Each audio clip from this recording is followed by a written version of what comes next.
We were bored that night, just four friends looking for something exciting to do. The roads were empty as we drove around. Music playing, the cool night air rushing through the open windows. Alex was driving. Jenny sat next to him, and Sam and I were in the back. We were talking about ghost stories when Sam brought up the old abandoned house on the edge of town. "They say weird stuff happens there," Sam said with a grin. "People hear noises, see shadows. Some say a man used to live there, but he vanished." Jenny rolled her eyes. "It's just an old house. Nothing's there." Alex smirked. "Let's go find out."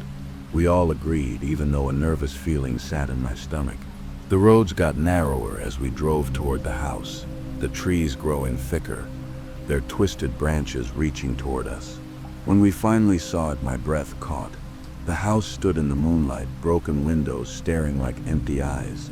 The wooden porch sagged, the front door slightly open, as if waiting for us. We parked down the road, not wanting anyone to see our car. As we got closer, the night air turned colder.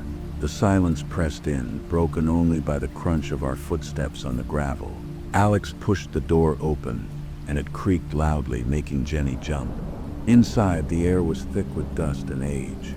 Moonlight filtered through the broken windows, casting eerie shadows. Old furniture covered in white sheets filled the rooms. The smell of mildew and decay was strong. Sam and Alex explored the living room while Jenny and I climbed the stairs. The steps groaned under our weight, each one making my heart pound harder. Upstairs, we found bedrooms frozen in time, beds still made, pictures hanging crooked on the walls. One room had a wooden desk with an old diary resting on it. The pages were yellowed, but some words were still readable. My hands trembled as I read one aloud.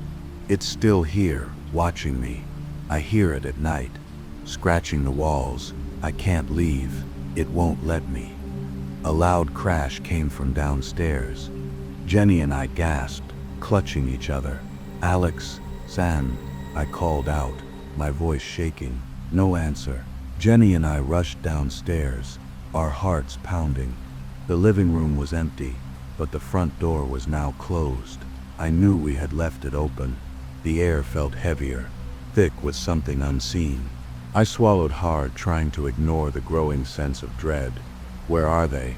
Jenny whispered, her voice barely above a breath.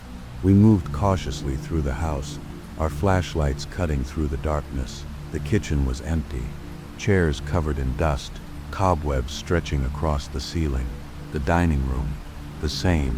Every room felt abandoned, yet something lingered in the air, watching. Then we heard it. Low murmuring voices from the back of the house.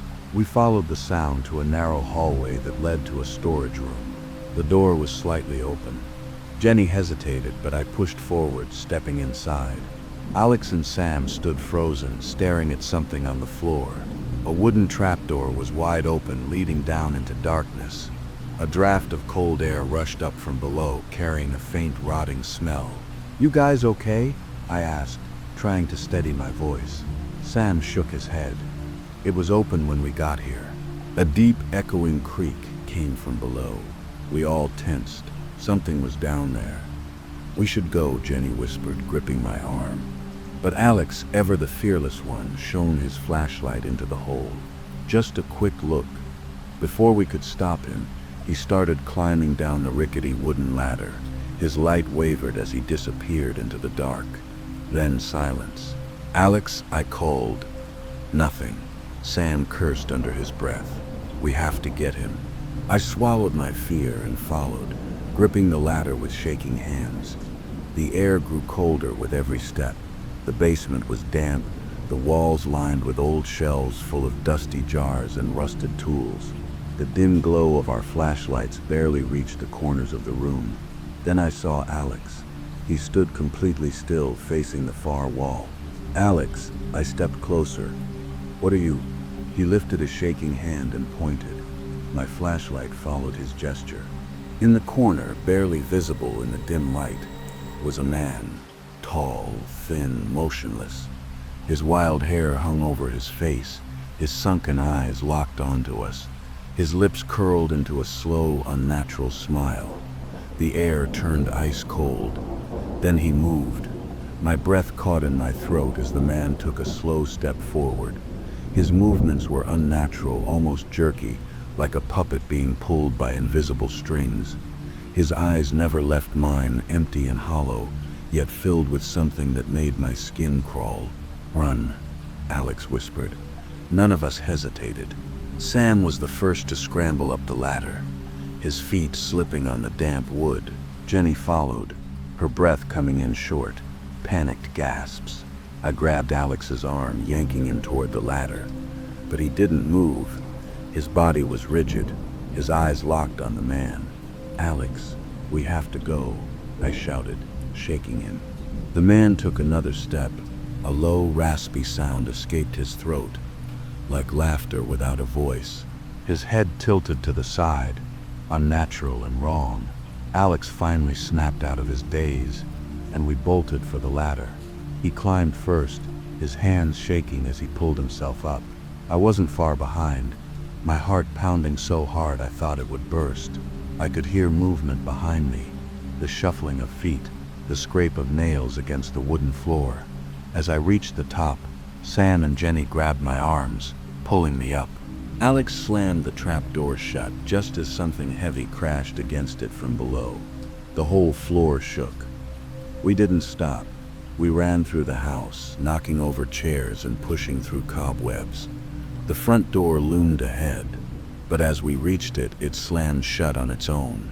The air turned heavy, like something unseen was pressing down on us. "Open it!" Jenny screamed.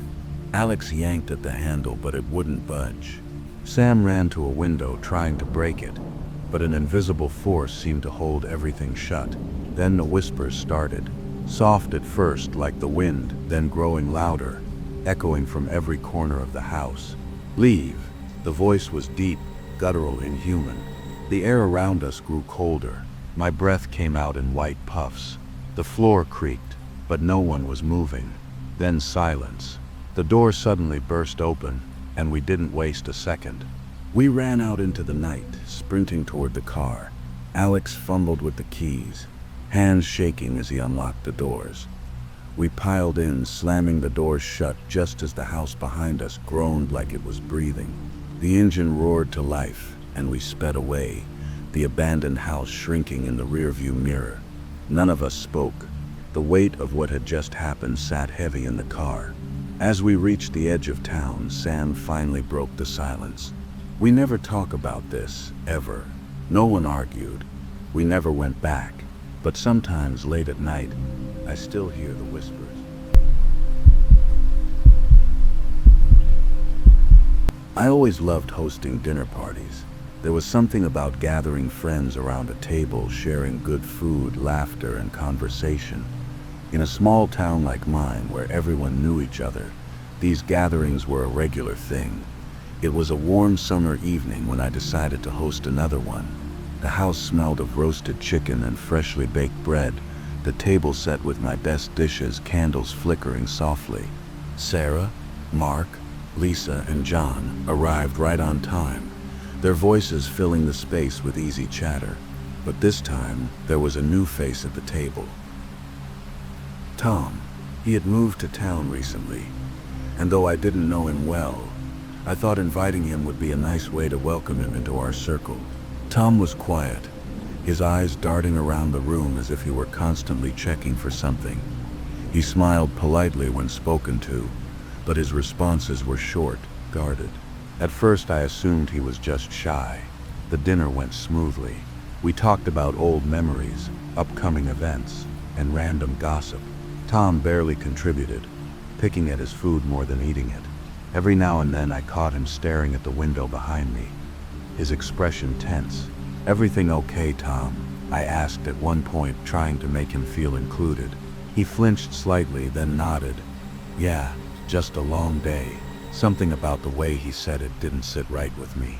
After dinner, we moved to the living room. The mood was light, glasses of wine in hand, laughter filling the space. Tom sat apart from the group, his fingers tapping nervously against his knee. Then, without warning, he stood up. "I should go," he muttered. We all turned to look at him, surprised. "Already?" Lisa asked. "You just got here." He didn't answer. He just walked to the door, his movements stiff, his breathing shallow. Before I could stop him, he stepped outside and slammed the door behind him. Silence filled the room. "What the hell was that?" Mark said, frowning. I had no answer. The rest of the night carried on, but something felt off. Tom's sudden departure lingered in my mind, an unshakable sense that something wasn't right. By the next morning, that feeling only grew stronger. Because Tom had disappeared. Tom's disappearance sat heavy on my mind. I told myself he probably just needed space, but something felt wrong. By noon, curiosity won over, and I decided to check on him. His house was on the quieter side of town, a small rental with overgrown grass and curtains always drawn. When I knocked, there was no answer. His car was in the driveway. I knocked again. Nothing. I tried the handle. Locked.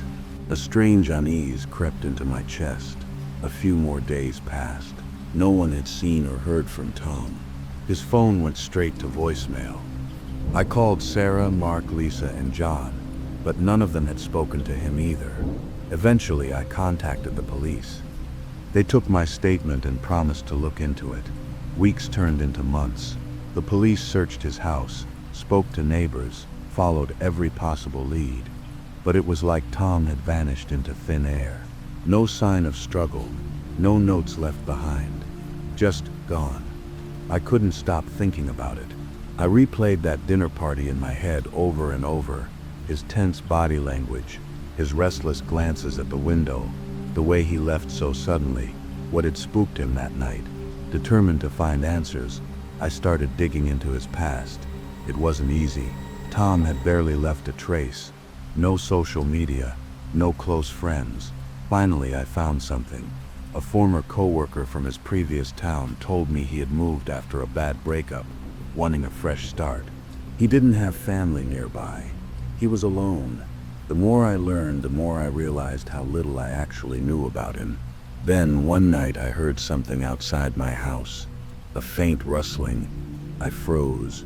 My heart pounded as I moved toward the window, carefully peeking through the curtains, just the wind moving the trees. I let out a shaky breath, telling myself I was being paranoid, but that feeling never left. The sense that someone was watching, that something wasn't right.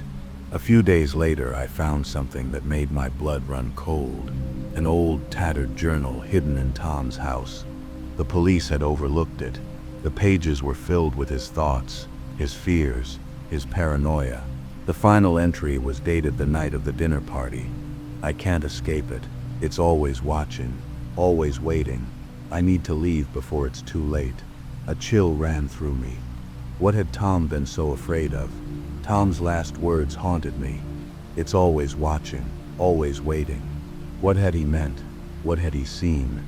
I took the journal to the police, hoping it would lead to something, but it only deepened the mystery. There were no names, no specific details, just pages filled with fear. The officers thanked me, but admitted there wasn't much they could do. The case had gone cold, but I couldn't let it go. The strange noises outside my house continued. Whispers in the wind, footsteps when no one was there. At first, I convinced myself it was my imagination. Then, one night, I woke up to the feeling of someone standing over my bed. My chest tightened. My breath caught in my throat. I forced myself to sit up, turning on the bedside lamp in one quick motion. No one was there. I barely slept after that. One evening, I sat on my porch, flipping through Tom's journal again. The words blurred together, but one sentence stood out. "The window. It always watches from the window." A cold shiver ran down my spine. I glanced up instinctively toward my own window. The curtains were drawn, but for the first time I didn't feel safe inside my own home. That night I stayed awake, watching, waiting, at exactly 3:17 a.m. "Me, you." I heard it. Soft, deliberate footsteps outside. My pulse pounded. Slowly I crept toward the window and peeked through the gap in the curtain. A shadow stood just beyond the tree line, motionless. watching. My breath caught in my throat. I couldn't make out a face, but the figure was tall, thin, its presence unnerving in a way I couldn't explain. It didn't move. It just stood there. I stumbled back from the window, my heart racing. When I dared to look again, it was gone. I didn't sleep that night. I didn't sleep much after that. Tom had been right. He hadn't left town. Something had taken him. And now, whatever it was, it had set its sights on me.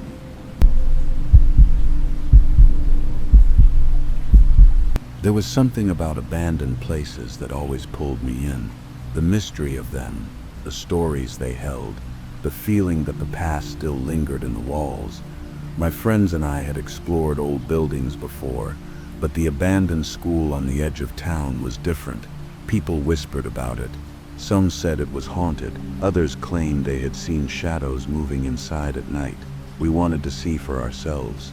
It was a cool autumn night when we met up, flashlights in hand, our breath visible in the crisp air.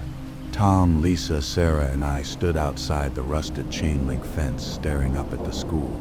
The windows were shattered, the doors boarded up, vines creeping along the brick walls like nature was trying to pull it back into the earth. "Last chance to back out," Tom said with a smirk. Lisa rolled her eyes. "Come on, let's just go in before I change my mind." We found a broken window at the back and climbed through one by one, careful not to cut ourselves on the jagged glass. Inside, the air was thick with dust and the smell of mold. Our footsteps echoed in the empty hallways, bouncing off the peeling walls. Lockers stood open, rusted and empty. We started in the main hallway, where old class schedules and faded posters still clung to the walls. The principal's office door was slightly open. I pushed it wider, revealing a mess of scattered papers and an overturned chair, like someone had left in a hurry. The desk had deep scratches in the wood, almost like claw marks. We moved deeper into the school, peering into classrooms frozen in time, desks still lined up, forgotten textbooks collecting dust. One room had a chalkboard with smeared writing on it. I stepped closer, trying to make out the words. "They are still here." A chill ran down my spine. Then we heard it, a loud bang from somewhere down the hall. We all froze. "That wasn't the wind," Sarah whispered. No one moved. The silence stretched, heavy and suffocating. Then from the darkness ahead, footsteps, slow, deliberate, coming closer. We killed our flashlights immediately, plunging ourselves into darkness. The footsteps echoed down the hallway, steady and unhurried. Each step sent a chill through my body. Someone or something was here with us. I barely breathed. Lisa gripped my arm so tightly it hurt. Sarah was shaking. Tom, usually the fearless one, didn't say a word. The footsteps stopped. Silence. A moment passed, then another. I could hear my own heartbeat pounding in my ears. I didn't know what was worse, the sound of someone approaching or the unbearable quiet that followed. Tom finally whispered, "We should go." We moved slowly, carefully retracing our steps, keeping close to the walls. The broken glass under our shoes crunched softly, but we tried to be as quiet as possible. I gripped my flashlight, resisting the urge to turn it on. Then from behind us, a low creak, like a door opening. Lisa stifled a gasp. I turned my head just slightly, enough to see a classroom door swinging open further down the hall. The darkness beyond it was endless, like a gaping mouth. I didn't wait to see what came next. "Run," I whispered. We bolted down the hallway, no longer caring about the noise. The building groaned as if it were alive, our footsteps pounding against the old tile floor. I swore I heard something moving behind us, but I didn't dare look back. We reached the gymnasium doors and burst inside. The air was colder here, the vast space stretching into the dark. Our flashlights flickered as we turned them on, the beams barely cutting through the dust-filled air. "Where's the exit?" Sarah asked, her voice shaking. Tom pointed to the far wall. "There, let's go." We started moving, but then Lisa stopped abruptly. "Wait, look." We followed her gaze and my stomach dropped. In the middle of the gym, a figure stood perfectly still. It was tall and thin, dressed in old, tattered clothes. Its head hung low, but I could feel it watching us. Then, in the dim glow of our flickering flashlights, it moved. The figure lifted its head slowly. Its face was hollow, skin stretched too tight over its bones. Sunken dark eyes locked onto mine. A slow, unnatural smile crept across its lips. Then it took a step forward. Lisa screamed. That was all it took. We ran. Our footsteps pounded against the gym floor as we sprinted toward the exit. My legs burned, but I didn't stop. I didn't dare look back. The doors were just ahead. Almost there. Almost. A deep, rasping breath sounded behind me. Too close. We crashed through the doors and into the hallway. Sarah tripped, but Tom yanked her up. The school felt different now, like the walls were closing in, the air thick and suffocating. This way, Tom shouted, leading us back the way we came. Everything looked wrong. The halls seemed longer, darker, as if the school itself was changing. The classroom doors, once open, were now shut tight. The lockers, before rusted and broken, were perfectly intact. The air smelled different, not like dust and mold, but fresh, like the school was still alive. A whisper floated through the hallway. "You shouldn't be here." The voice wasn't human. We reached the broken window we had climbed through earlier, but something was wrong. The glass was no longer shattered. The window was whole. "What?" I gasped, my chest heaving. Tom grabbed a chair and threw it against the glass. It bounced off like it had hit concrete. "We're trapped," Sarah whispered. The lights above us flickered. The whispers grew louder, overlapping, coming from everywhere. Shadows stretched along the walls, moving unnaturally. Then footsteps, coming fast. I turned just in time to see the figure from the gym at the end of the hallway. But now there were more of them. At least 6, standing in perfect stillness, watching. Then they ran, straight at us. "Go!" I screamed. We tore through the hallways, searching for another exit. The building twisted around us. Doors leading to nowhere, staircases looping back on themselves. The whispers became laughter. Then a door ahead opened on its own. Light spilled through. No time to think. We ran toward it, the figures just behind us. I felt something brush my shoulder, cold, skeletal fingers. I threw myself forward, diving through the door. Everything went black. When I opened my eyes, we were outside. The school was silent. The windows were shattered again, the air thick with dust. It was like we had never gone inside, but I knew we had. We never spoke of that night again.